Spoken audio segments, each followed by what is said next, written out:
Hello everyone and welcome. Thank you for visiting this new section of my channel. As you know, my channel is actually made to share the knowledge between the two communities that are the French community on one side of the pond, and on the other side you have the English community. But the English community is actually spread between North America and some part in Europe with UK, but also some part in Africa. Although the French community exists in North America, in Quebec, in the east part of Canada, also France, Belgium, Switzerland, and some countries naturally in Africa, and France obviously. But and this is what I've done for a couple of months already. I introduced the missing 411 phenomenon to the French community. Yes, indeed, it was a subject that was known and addressed, but not widely recognized in the French community. They didn't know exactly what was the phenomenon, and I came to the realization that we needed not only to provide some views about the cases, but also to provide some analysis of the phenomenon with some attempts to triangulate vision and patterns across the cases, but also to provide some research and some analysis that will be analytical, that will be also based on scientific background. And that's what I wanted to do for the French community. In fact, now we are on the brink of our 14th episode of the French-speaking side of Missing 411. To date, we have disclosed numerous significant cases in the Missing 411 legend and lore.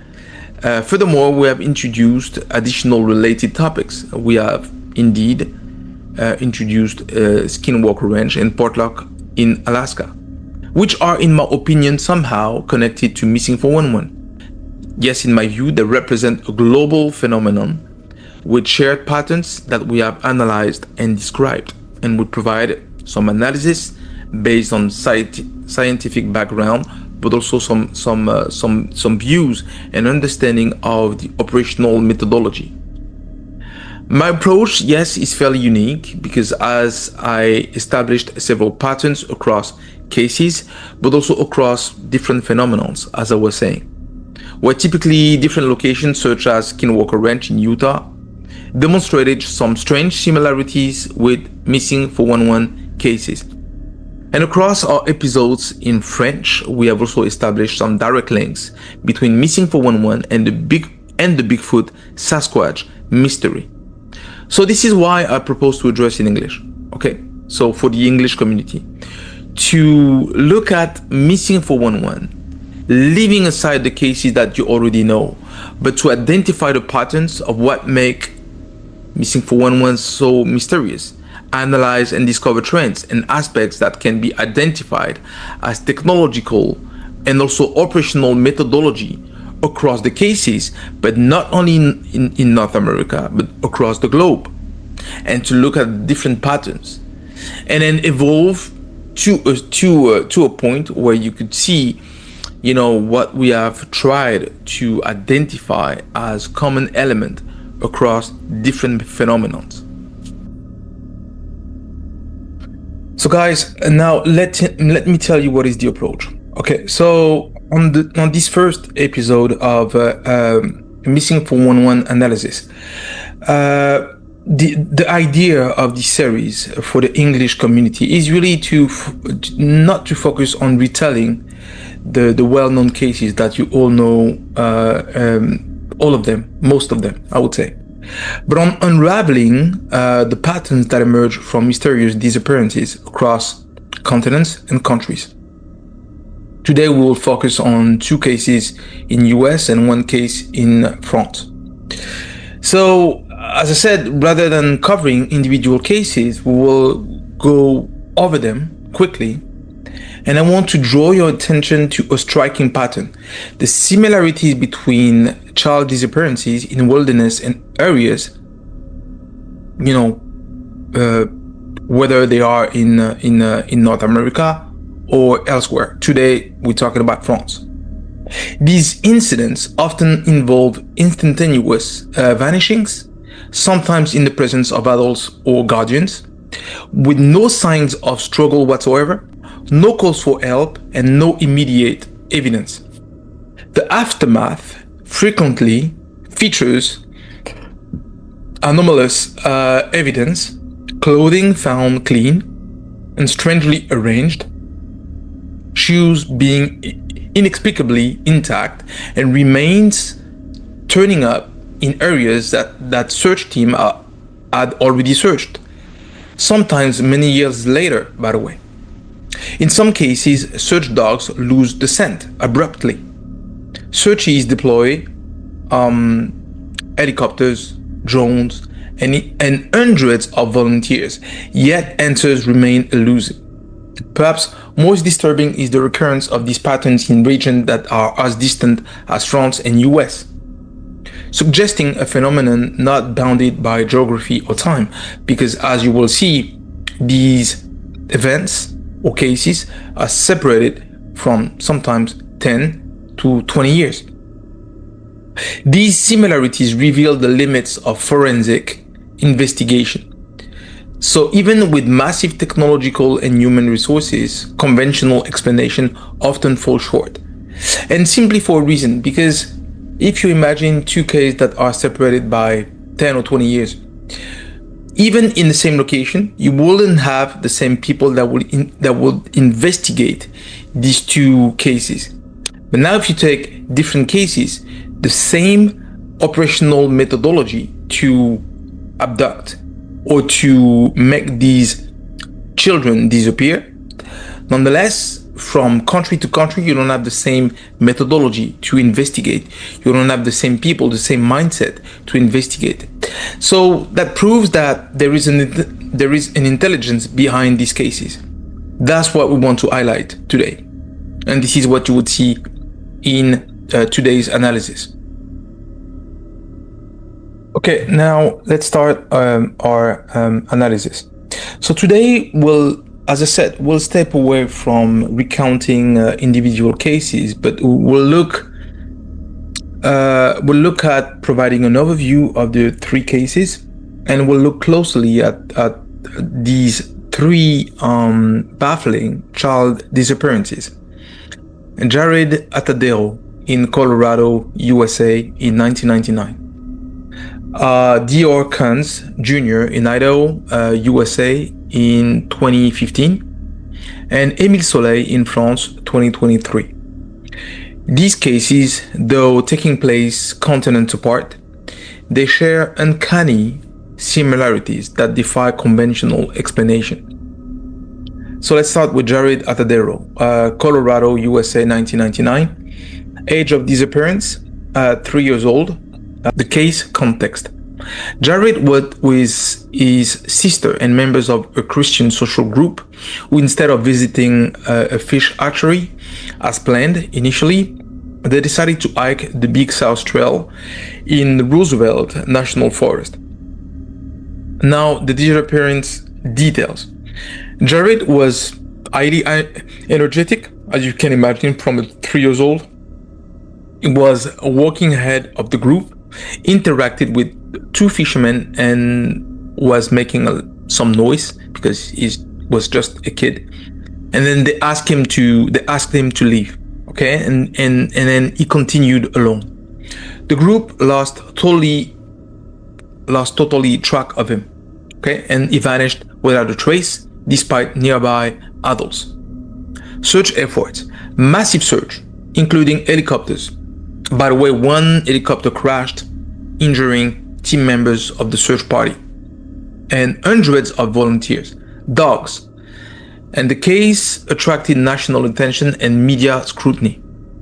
Nonetheless, the discovery happened in May 2003. 4 years later, hikers found partial remains, skull fragment, a tooth, clothing, and nearby new sneakers with tied laces.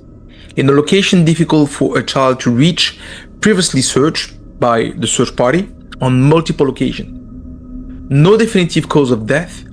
Experts disputed animal attack, and there were signs of possible human involvement because the clothing were clean and oddly arranged, almost like stacked up all together.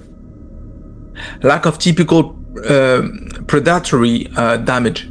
So there's no damage on the clothing, providing some sense about a possible predator attack. So it was put aside. Now let's move to Deorr Kunz, Idaho, USA, 2015, age of disappearance, 2 years old. The case context. He disappeared at Timber Creek campground while on a family trip. Parents claimed he vanished within seconds, near a creek. It was near water and he disappeared. Disappearance details. Multiple adults were present, contradictory statements and shifting timelines because people were a little bit in panic or didn't know exactly what was the time at which he disappeared. Nonetheless, all these conflicting details complicated the investigation. Were involved dog teams, divers to look into the water to see if there were traces of the child. Drones and searchers found no trace whatsoever. Such efforts, intensive efforts by local law enforcement, the FBI was involved as well, and volunteers. And at the same time, cadaver dogs found no scent, and searches yielded no credible evidence of the disappearance. Aftermath. The case is unsolved. No remains, no clothing, or confirmed physical evidence have ever been recovered. It simply, poof, disappeared completely. The family received scrutiny. Private investigators suggested possible accident or foul play from the parents or the guardians, but no charges or conclusions were actually established. The disappearance remains unexplained and highly controversial. So now let's look into Émile Soleil. The case of Émile Soleil has uncanny similarities with the two other cases, but it was happening in Auvergne, France in 2023. So separated of almost 25 years with the case of Jared Atadero. So the age of disappearance, 2 years old, once again. The case context, he disappeared in an isolated hamlet while playing outside his grandparents' home. Disappearance details, he was last seen at 3:15 in the afternoon in a rural mountain area. No witnesses.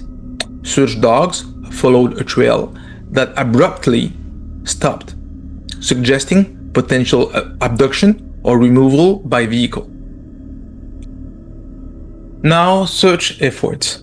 One of the largest mobilization in France for years for a missing child. Hundreds of volunteers, drones, helicopters, and dogs searching over 100 acres of mountainous terrain with no immediate clues. Discovery. About eight months later, in March 2024, bone fragments, part of the skull, and 2 teeth were found. Identified as Émile's, were found in a wooded area previously searched by the search party. The cause of death remained undetermined. Accident, homicide, or other. There's no definitive approach on what could be the cause of death. Some report noted the strange condition and placement of the remains and clothing. In the same fashion that it was for Jared Atadero, they could find the clothing, but they were stacked up all together and arranged like really carefully. And the same for the remains. They were not found in disarray. They were actually arranged in the wood log, and actually the part of the skull was put onto it, and the 2 teeth were just alongside the part of the skull. So, echoing details from similar cases with Jared Atadero, and there are other cases that were, later found almost having some striking resemblance that we will talk about in a later, episode, because I will come back to these two cases to compare to another one in the future.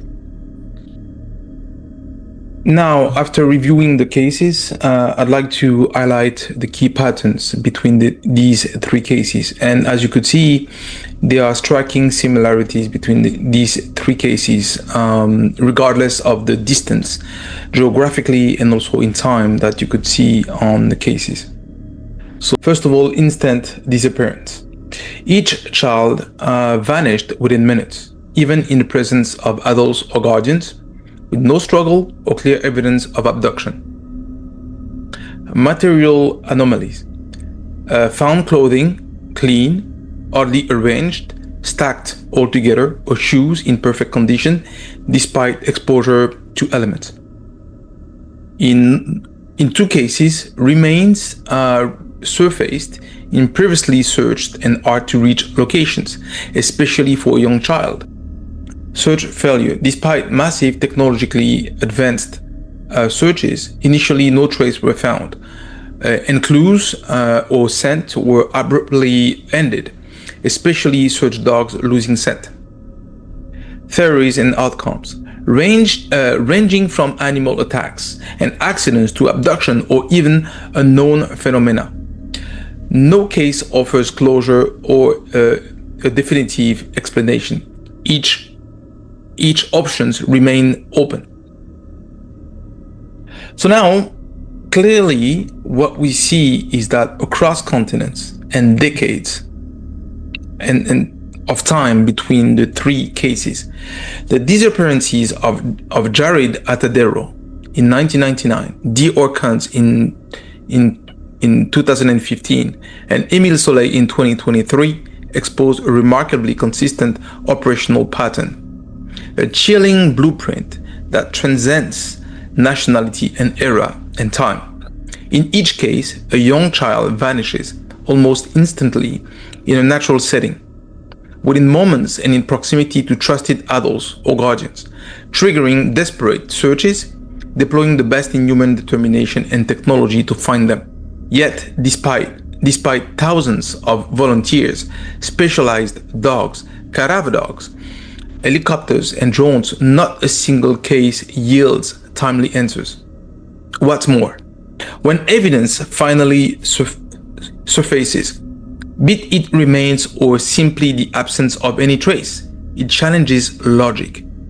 Clothing are found clean and stacked and arranged all together. Shoes untouched by years of exposure of elements, or body fragments left in places that were already thoroughly searched and considered inaccessible for a child, especially at this age, between 2 to 3 years old. Such dogs often lose the scent at a precise location, as if the child simply stepped off the face of the earth and poof, completely disappeared. Spanning more than 20 years and thousands of miles of distance, these echoing patterns hints at an enigmatic force, one that disregards borders and eras, and operates by a method shrouded in mystery. Are we witnessing the signature of an unknown intelligence or force, a cosmic coincidence, or is it just a phenomenon that lurks unseen and unresolved, just beyond the limits of conventional explanation? What we see is that each case whispers the same question. How can so many elements align so closely all together to formalize a pattern between the case and distanced in time? Okay, now it is time for a conclusion. So today was only a teaser and of what we'll address together. As we embark on this English-oriented exploration of the missing 411 phenomenon analysis, our intention is clear: not to simply replicate the countless narrative scattered across YouTube or Rumble that dwell on strange and unexplained events in isolation, and not to push for some more views. The goal is not this, and my channel is not made to make views or to monetize. Instead, this series aim to forge a path of deeper understanding by connecting missing 411 cases to a broader tapestry of global mysteries and phenomena. I believe, missing 411 is not a lone enigma, but rather a piece of a much larger puzzle, one that overlaps with other unexplained occurrences across regions and disciplines. Our approach will leverage rigorous analytic studies, incorporate the latest advances in science and physics, and integrate cutting-edge innovations and discoveries to ground our inquiry in evidence and emerging understanding. This means going way beyond speculation to probe potential physical, electromagnetic, or even space-time anomalies that might underpin these disappearances. In doing so, this series seeks to offer the English-speaking community a fresh lens, one rooted in a multidisciplinary framework and critical thinking, and not going into speculative approach and not providing any, analysis or leaving something in the air that is unexplained. And we want to do that not only to respect the mysterious nature of missing 411, but also the work that David Paulides has done on the subject, but also to situate it within the grander interconnected phenomenon of unexplained events worldwide, because I believe this is an interconnected number of phenomena that exist, including Skinwalker Ranch, including Portlock, Alaska, including Bigfoot and Sasquatch. And I believe there's a pattern, and we need to look at the pattern that connect them all together. These holistic inquiries strive to honor both the phenomenological truth and the scientific quest for answers that we all thrive to find as human beings. I urge you to share your comments and views to the chat, as I do with the French community, and we generally have tons of discussions, and we share our views about the phenomenon. My followers help me to share their own vision of the phenomenon, while actually I'm using also the comments and advices to shape the direction of the series, in order to have multiple intelligence together to formalize some views. This is worth more than just a single one. That's what I believe.